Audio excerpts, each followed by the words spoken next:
Hola, Dios te bendiga, bendecido día para ti y para todos los tuyos. Estamos primeramente aquí dándole gracias a nuestro Padre Celestial por permitirme el día de hoy de ser un instrumento de parte del reino para tu vida y traer una palabra de edificación y de bendición que sé que va a ser una palabra muy maravillosa. Amén.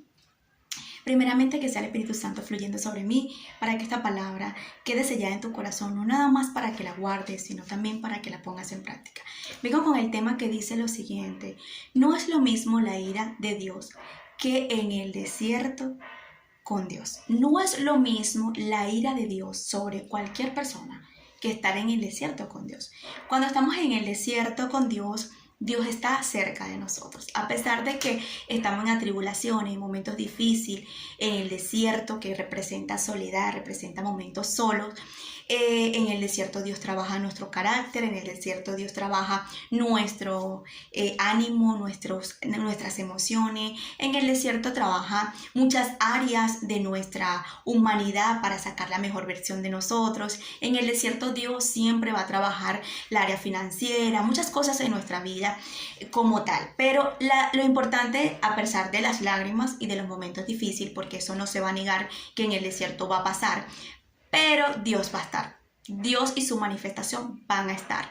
Su presencia y su mirada van a estar ahí atentos de esa persona que está en el desierto. Por eso es que vemos que la palabra nos dice en Oseas capítulo 2, verso 14, y la llevaré al desierto y en el desierto le hablaré, y allí en una traducción dice, se enamorará. Se volverá a enamorar de mí, de mi presencia en ese momento. Entenderá que fui yo que la llevé al desierto, permití ese momento difícil, pero allí yo hablaré a su corazón. Ahí voy a hablarle a su corazón. Entonces, en el desierto vemos a un Dios que nos lleva.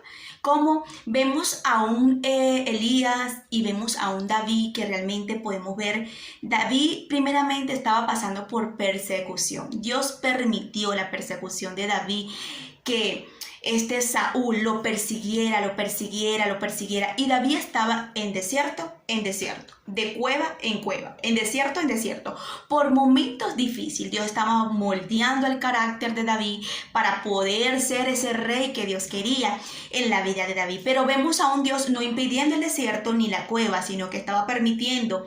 Pero vemos allí la mano de Dios obrar en la vida de David, que Dios le daba la victoria y David tenía la voz cerca de Dios en su vida.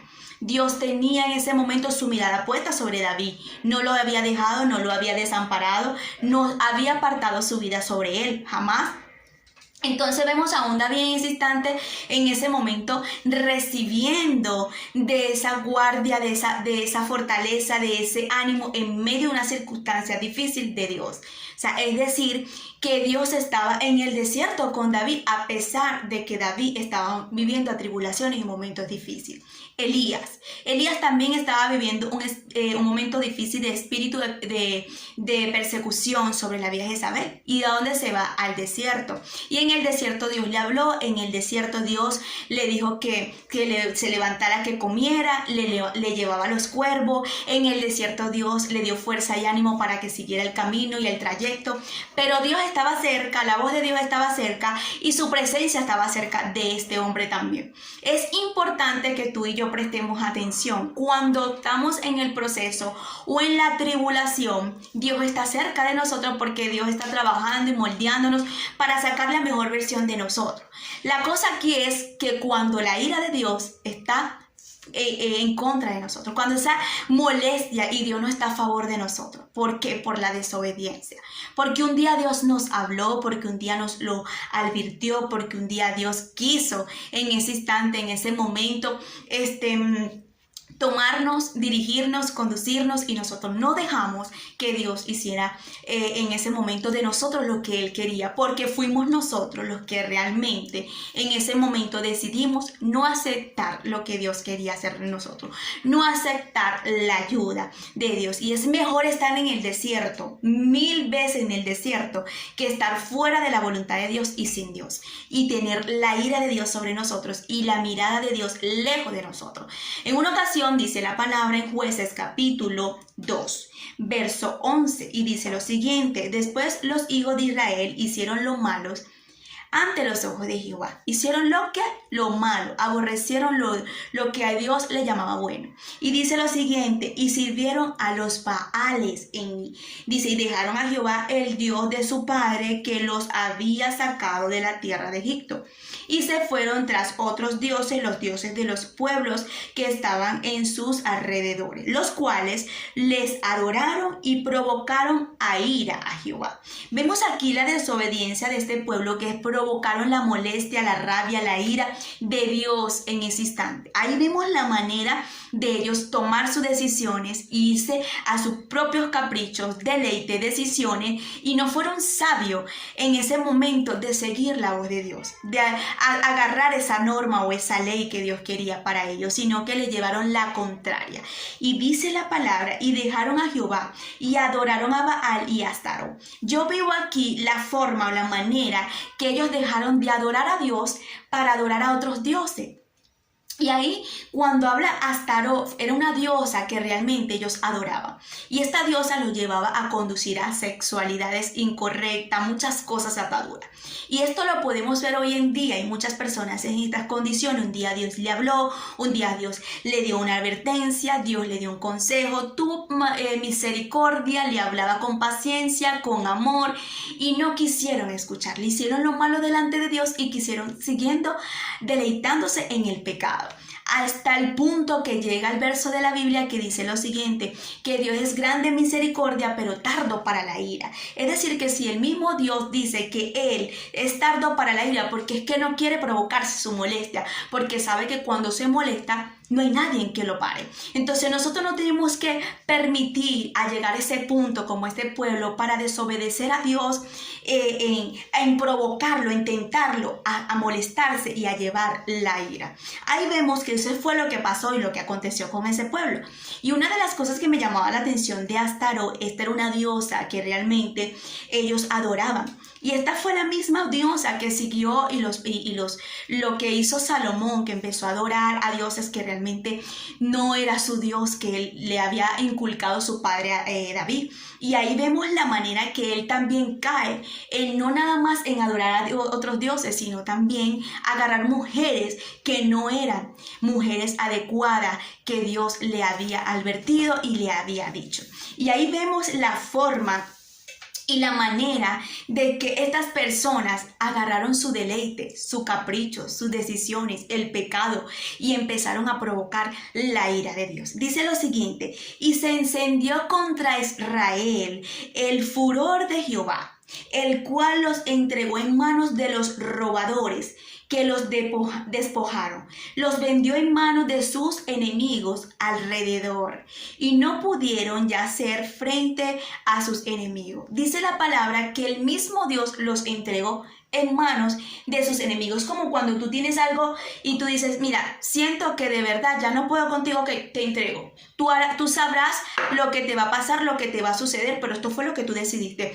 Eso lo hizo Dios con el pueblo. Los entregó en manos de sus enemigo y dio la espalda y apartó su mirada en ese momento de gente pecadora y gente desobediente. Y ahí vemos la manera que en ese momento me llama la atención, que no fue el mismo enemigo, fue el mismo Dios que lo entregó a sus enemigos. ¿Por qué? Porque fueron gente rebelde, y así hay muchas personas, gente rebelde en la calle, gente que realmente tú puedes ver consecuencias atado en la droga, en muchas cosas del pecado, y ahorita se sienten en una cárcel espiritual y quieren salir de ahí y les cuesta. ¿Por qué les cuesta? Porque fueron ellos los que decidieron dar ese momento su libre albedrío a sus propias decisiones y ser sabio en su propia opinión y a sus propios caprichos, a sus propios deseos carnales.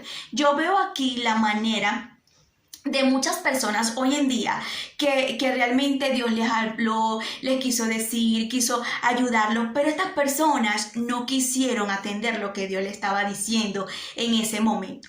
Dice, por donde quiera que salían, la mano de Jehová estaba contra ellos. Es decir, que ellos se metían por aquí y la mano de Dios estaba en contra. Se metía por aquí y la mano de Dios estaba en contra, porque la ira de Dios estaba contra ellos, estaba sobre ellos. Y es por eso que yo digo, no es lo mismo que estemos en un desierto a que la ira de Dios esté sobre nosotros, porque cuando estamos en el desierto, Dios nos agarra, Dios nos ayuda, Dios nos provee, Dios nos alimenta, Dios nos da la fuerza, Dios nos da el ánimo. Pero cuando la ira de Dios está sobre nosotros, es como que tuviéramos todo en contra de nosotros. Por donde nos metemos, realmente todo nos va mal. ¿Por qué? Porque prácticamente estamos en manos del enemigo. El enemigo está haciendo y deshaciendo con tu vida y destruyendo tu vida, porque eso fue lo que tú decidiste. El alcohol, la droga, las mujeres, la rumba, las cosas, eso fue lo que tú quisiste, eso fue lo que tú decidiste. Entonces dice, por donde quiera que salían, la mano de Jehová estaba contra ellos, para mal, como Jehová había dicho y como Jehová se lo había jurado. Y tenían la mirada de Dios no para bien. Que el Señor hoy en día pueda mirarnos a nosotros con ojo de agrado, que le estemos nosotros agradando a Dios y Dios pueda mirarnos, abrazarnos, cautivarnos, a pesar de las tribulaciones y los momentos difíciles que podemos estar pasando, viviendo. Dios esté con nosotros, a nuestro favor. Porque no es lo mismo que estemos en el desierto con Dios, que estemos fuera del desierto, sin la presencia de Dios y Dios no nos esté mirando con ojo de agrado. Dice la palabra, y una de las cosas que me llamaba la atención aquí, algo que vemos aquí, y vamos a buscarlo en Éxodo capítulo 3, vamos a buscarlo en Éxodo. ¿Cómo podemos ver cuando Dios llama a Moisés? ¿Por qué Dios llama a Moisés en ese momento para el pueblo? Era porque necesitaba Dios un líder para que sacara al pueblo de la opresión, de la esclavitud, que ellos mismos por un día desaprovechara a Dios, la oportunidad que Dios le estaba dando, de lo que Dios estaba haciendo con ellos. Ellos no lo quisieron, desaprovecharon eso y ellos cayeron en la mano del faraón en ese momento, y Dios le hace un llamado a Moisés en ese instante para que pudiera sacar al pueblo. Y ahí me llamó la atención algo maravilloso, y vamos a buscarlo en Éxodo capítulo 3, verso 7, dice lo siguiente: y dijo luego Jehová, bien has visto la aflicción de mi pueblo que está en Egipto. He oído su clamor a causa de sus exactores, pues he conocido sus angustias. He descendido para librarlos de la mano de los egipcios y sacarlos de aquella tierra, y una tierra buena y ancha, tierra que fluye leche y miel, y los lugares del cananeo, del fereceo y de él.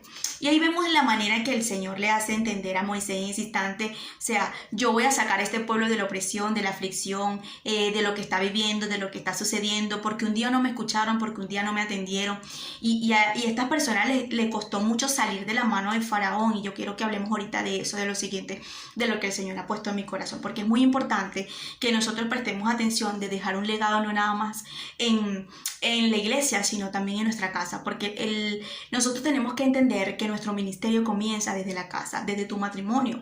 Desde ahí Dios llamó al hombre y a la mujer, llamó a Adán y a Eva, y ahí empezó el ministerio del hombre y la mujer. Entonces, es decir, antes de nosotros predicarle a otra persona, primero tenemos que predicarle a nuestros familiares y dejar un legado, brindarle ese apoyo a esas personas, de ese Dios que nosotros estamos conociendo, de ese Dios que nosotros tenemos en nuestro corazón. Estas personas estaban cautivas, estaban amarradas en la mano de Faraón. Por la desobediencia, ellos se arrepentían un día y otro día volvían a hacer lo malo ante Dios. Muchas veces Dios le hablaba y ellos no querían. Por eso la ira de Dios venía contra ellos. No era porque Dios era malo, era porque ellos desechaban la presencia de Dios. Y ahí nos damos cuenta, y vamos rápidamente a jueces, porque vemos la manera que el Señor me hacía entender, porque hubieron personas que realmente se oponían a lo que Dios estaba haciendo, se oponían a lo que Dios le estaba queriendo inculcar o hablar en ese instante. Jueces capítulo 2, verso 10. Esto me llamó la atención porque dice: y toda aquella generación también fue reunida a sus padres, y se levantó después de ellos otra generación que no conocía a Jehová, ni las obras que él había hecho en Israel. Esta generación, después de Josué, después que Josué y su generación murieron, se levantó una generación que no conocía nada de Dios.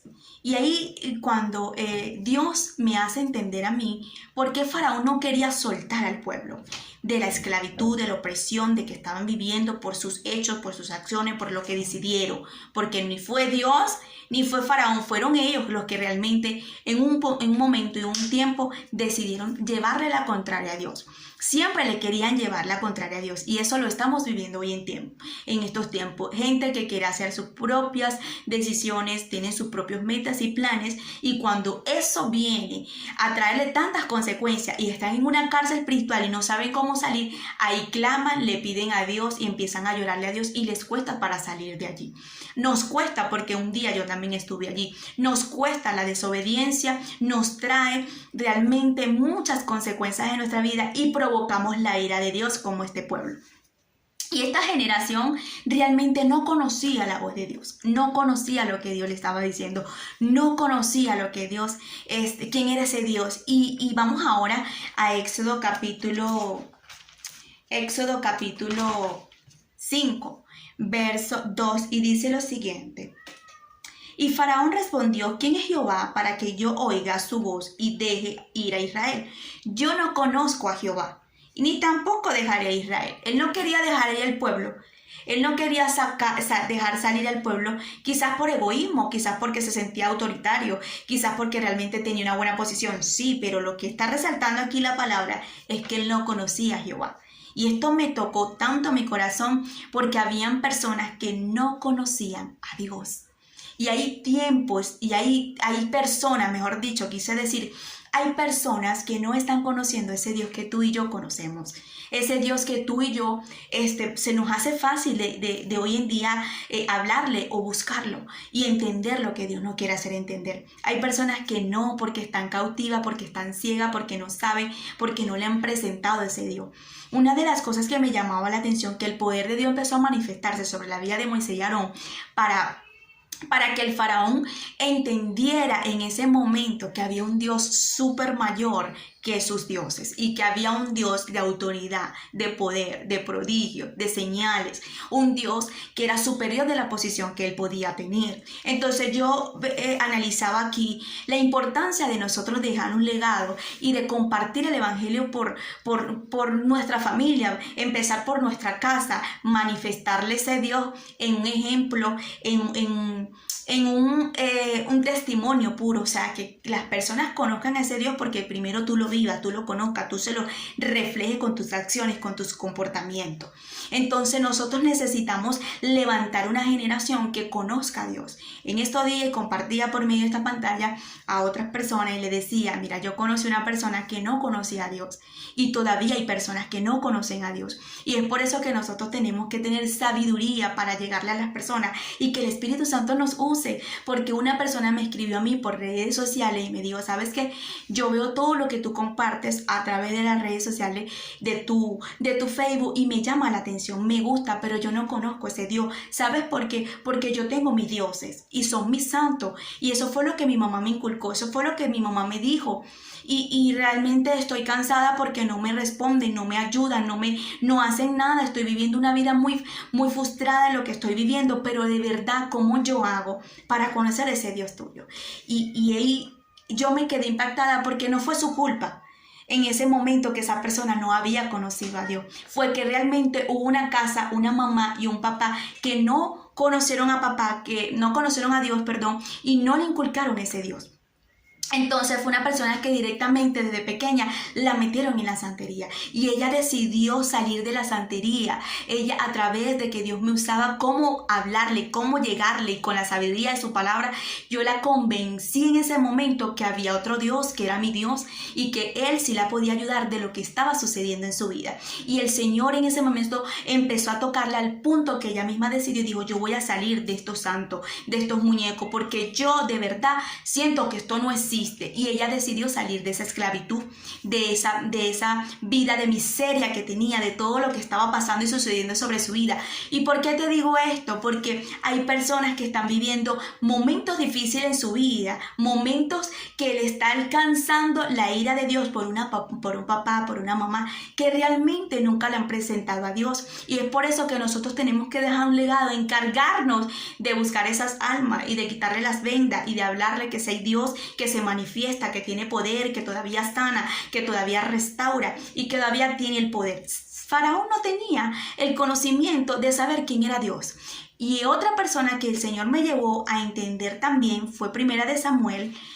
Vamos a Primera de Samuel, como la palabra nos enseña en el capítulo 2, sí, en el capítulo 2, en el verso 12, dice lo siguiente: y los hijos de Elí eran hombres impíos y no tenían conocimiento de Jehová. Y esto me tocó el corazón porque yo dije, Dios mío, la importancia de dejar un legado y de impartir ese Dios y vivir ese Dios en nosotros para poder reflejarlo y que muchos puedan llegar a través de nosotros. Elí era un sacerdote. Elí era una persona que realmente estaba en el altar, ¿sí? Una persona que realmente conocía a Dios, pero sus hijos no tenían conocimiento quién era ese Dios. Y esto me llamó la atención porque yo decía, ¿cuántos altares estarán viviendo esto? Sacerdotes, hombres de Dios que realmente buscan de Dios, se llenan de Dios, buscan la gracia de Dios, pero sus hijos no conocen lo que es orar, cómo comunicarse y cómo hablar con ese Dios que su papá conoce, porque no se lo reflejan en buen testimonio, porque no se lo reflejan en buena conducta, porque realmente tu ministerio va a comenzar primero en casa, no predicándole a otro, en casa, porque Dios llamó a Adán y Eva a un matrimonio para que reflejara ese Dios, y somos nosotros los que nos tenemos que levantar a reflejar ese Dios en casa primero. Una de las cosas que vemos aquí que la palabra representa, que ellos eran impíos, inconversos.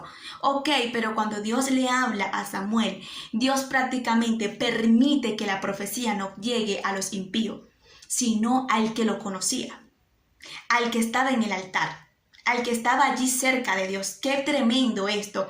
Y aún así vemos que la profecía llega a Elí, y en ese momento Elí no tuvo temor, no tuvo esa manera de arrepentirse y decirle, Señor, son mis hijos, yo sé que están en lo malo, están haciendo lo incorrecto delante de ti, ¿qué puedes hacer? Yo no sé, yo voy a hablar con ellos. No vemos esa manera y ese comportamiento de arrepentimiento ante la presencia de Dios. Una de las cosas que vemos en Nínive cuando Jonás va a dar la profecía es que este pueblo se arrepiente, y por ese arrepentimiento Dios lo salva. Y vemos también a este rey Ezequías en arrepentimiento cuando le llegó una profecía que Dios le iba a quitar la vida. Él se puso a llorar, y dice la palabra que él puso su mano sobre la pared y empezó a rogarle a Dios, empezó a decirle, y Dios cambió la profecía para la vida de Ezequías porque vio el temor, el respeto, la reverencia ante Dios, y vemos allí la manera de tomar en serio lo que Dios le estaba hablando. Tú y yo tenemos que tomar en serio lo que Dios nos habla, lo que Dios nos dice, para que la ira de Dios no venga sobre nosotros, sino tengamos esa misericordia alcanzándonos. Vemos aquí a los hijos de Elí que no conocían o no tenían conocimiento del Dios de su padre. ¿Cuántas personas estarán en estas condiciones? ¿Cuántas personas estarán en esta manera? Entonces esa ira de Dios viene contra esa generación, porque no nada más son desobedientes, se deleitan en el pecado, están haciendo lo malo, sino que también esas personas no se encargaron en ese momento de brindarle el apoyo, de conocer, de orarle, de inculcarle y decirle, este es mi Dios es esto, y persistir, porque yo sé que hay padres que muchas veces ponen todo el empeño para llevar ese hijo o esa hija a los pies de Dios. Sí lo hay, pero hay muchos que están como Elí, que no buscan la forma de agradarle a Dios con sus hijos, traerlos a la forma de que esos hijos tengan temor y conozcan ese Dios que realmente Dios quiere que puedan llevarlo a sus pies. Una de las cosas que vemos como se los leía anteriormente en Josué capítulo 2, ahí también vemos la manera que no sabían quién era Dios. Faraón tenía al pueblo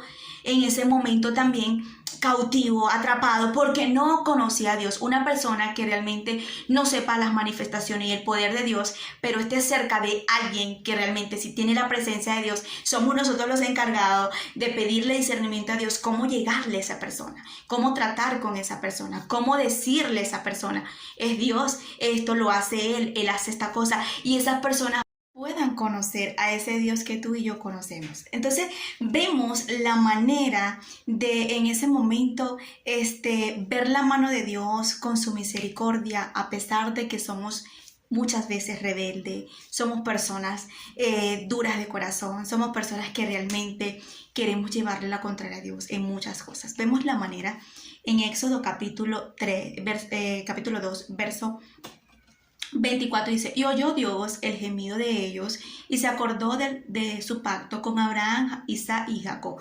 Y miró Dios a los hijos de Israel, y los reconoció Dios. Dios reconoció a estas personas muchas veces en su rebeldía, en su ignorancia, de donde ellos estaban metidos, porque un día se apartaron de Dios, y porque un día no quisieron escuchar de Dios, y porque un día no quisieron aceptar la voluntad de Dios. Y escuchó el gemido, el dolor, el clamor, la angustia, la desesperación de este pueblo. Y así es la única forma que muchas veces nosotros podamos llegar a la presencia de Dios. En esa circunstancia, en ese desespero, en esa angustia, en ese temor, en muchos momentos difíciles, donde realmente por un momento dejamos a Dios y la ira de Dios vino sobre nosotros por la desobediencia y nos apartamos de Él. Pero la misericordia de Dios vino en ese momento porque Dios se acordó de algo. Y Dios se acordó del pacto de Abraham, de Isaac y de Jacob. Y esto me tocó mucho mi corazón, porque nosotros si dejamos un legado en el cielo, si nosotros realmente dejamos un legado, allá arriba nos reconocen, pero aquí abajo de la tierra nuestra generación va a ser alcanzada por algo que nosotros hicimos. Abraham, Jacob y en ese momento Isaac pudieron tocar y hacer cosas maravillosas de parte de Dios y para Dios, y vemos a un Dios acordándose no del pueblo, sino de esa gente que un día se sacrificó y lo dio todo para Dios. Entonces Dios dice, ¿sabes qué? Tengo que sacarlo de la esclavitud, tengo que sacarlo de esa angustia, tengo que sacarlo de esa desesperación, tengo que sacarlo de ese gemido, tengo que sacarlo de esa soledad, tengo que sacarlo de esas drogas, tengo que sacarlo de esa vida que ellos decidieron. Y empieza Dios en ese momento a escuchar su clamor. Y ahí vemos la manera que a pesar de que Dios por momentos nos deja, se aparta de nosotros, porque nosotros lo decidimos así, Él tiene grandes misericordias para con nosotros y nos levanta y nos renueva y nos ayuda y nos restaura. Vemos ahí la importancia de lo que Dios en ese momento empezó a llamar y a buscar, y la forma de levantar a Moisés para poder ayudar al pueblo. Dice la palabra en el capítulo 3, en el verso 7, y dijo luego Jehová, bien has visto la aflicción de mi pueblo que está en Egipto. He oído su clamor a causa de sus exactores, y pues he conocido sus angustias, y he descendido para librarlos de mano de los egipcios y sacarlos de aquella tierra para una tierra buena, que es ancha de miel. Y ahí vemos la tierra prometida y todas las cosas maravillosas que ya ustedes saben. Entonces ahí vemos la forma de que Dios siempre quiere cosas buenas para nosotros. Dios siempre tiene cosas maravillosas con nosotros. El problema de este pueblo que fue tan rebelde ante Dios, vemos la mano de Dios sacando a este pueblo de la esclavitud. Escuchó sus llantos, sus gemidos, su soledad, lo que sentían este pueblo. Saca y le busca un líder que es Moisés. Recibe Moisés llamamiento y agarra a Moisés este pueblo y los lleva en ese momento a donde Dios quería, que era la tierra prometida. Pero ahí vemos a ese Dios en el desierto con el pueblo, manifestando poder, manifestando señales, manifestándose de mil formas al pueblo, de mil formas al pueblo. Es mejor estar en el desierto con Dios que tener la ira de Dios y no estar con Dios. Y eso es lo que quiero hacerte entender. Eso es lo que quiero hacerte entender, porque no es lo mismo que Dios te castigue, porque Dios al que ama castiga, dice su palabra, que como nos tiene como hijos nos castigará para reprendernos y para llevarnos al camino correcto, a que Dios no nos determine. Cuando Dios no nos determina es porque Dios ni siquiera nos está mirando. Por momento y por tiempo vemos aquí cómo Dios apartó su rostro de estas personas ignorantes ante la presencia de Dios. Y vemos que Dios no los tomaba en cuenta y los entregaba en mano de sus enemigos. O sea, Dios no lo determinaba. Yo prefiero mil veces de estar en tribulación, en momentos difíciles, de desierto, dificultades, pero que Dios esté conmigo, que nosotros estemos en el mundo, en nuestras decisiones, en nuestros proyectos, en nuestras metas, pero que la ira de Dios venga sobre nosotros. Entonces es importante lo que dice el tema que el Señor me puso en mi corazón. No es lo mismo la ira de Dios que estar en el desierto con Dios. No es lo mismo la ira de Dios que estar en el desierto con Dios, porque si yo estoy en el desierto, yo sé que en cualquier momento ese Dios me va a ayudar y voy a salir de eso. El problema de este pueblo, que su mente nunca cambió, porque su mente estaba siempre en Egipto, y es por eso que muchos de ellos no pudieron entrar a la tierra prometida, porque siempre su mentalidad fue estar en Egipto, no en el desierto con Dios. Que tú y yo el día de hoy podamos aceptar la voluntad de Dios, que es buena, perfecta y agradable para nuestra vida, a pesar que duele y a pesar que los momentos son difíciles, estar fuera de la voluntad de Dios y que Dios mismo se encargue de no mirarlos más y de no hablarnos y no determinarnos. Hoy en día hay millones de personas afuera, en el mundo, viviendo sus locuras y sus consecuencias porque determinaron hacer su voluntad y no la voluntad de Dios. Y eso les trajo la ira de Dios sobre ellos, al punto que el enemigo hace y deshace con ellos. Pero la misericordia de Dios siempre va a venir con esas personas, porque si tú y yo nos levantamos a dejar un legado y a buscar la forma de orar e interceder por esa vida, yo sé que Dios tiene grande misericordia para rescatarlo. La importancia del día de hoy aquí es que nosotros obedezcamos por encima de lo que nosotros estamos pasando por tribulaciones y momentos difíciles. Con la presencia de Dios es necesario para que Dios pueda llevarnos a lo que Dios quiere hacer con nosotros y no llevarle la contraria a Dios. Yo siempre digo, o sea, ¿para qué llevarle la contraria a ese Dios? Porque no la vamos a ganar. A Dios nunca le podemos llevar la contraria. A Dios siempre tenemos que obedecerle. El principio de la sabiduría es el temor a Jehová. Cuando tú y yo tememos, nosotros nos vamos a poner derechito. Mande, Señor, ¿qué tú quieres? ¿Qué es lo que tú dices? Así es, ok, allá voy.